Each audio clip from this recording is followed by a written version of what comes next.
जलेश्वर थाना अंतर्गत 60 नंबर जातीय राजपथ जमालपुर बाईपास निकट में एक परित्यक्त पोखरी महिला गलित मृतदेह उद्धार करिछि जलेश्वर पुलिस।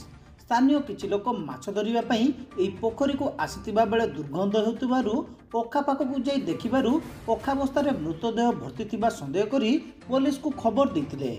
पुलिस अग्निशम बाहिनी साहाय्य अखावस्थार महिला गलित शव उद्धार करथिला। कई दुर्बृत्त 2-3 दिन पूर्व हत्या करी अखावस्था भर्ती कर फिंगी देइतिबा अनुमान करा जाउछि। शवटी पचि जाइथिबारु चिन्हट करा जाई पारि नाही।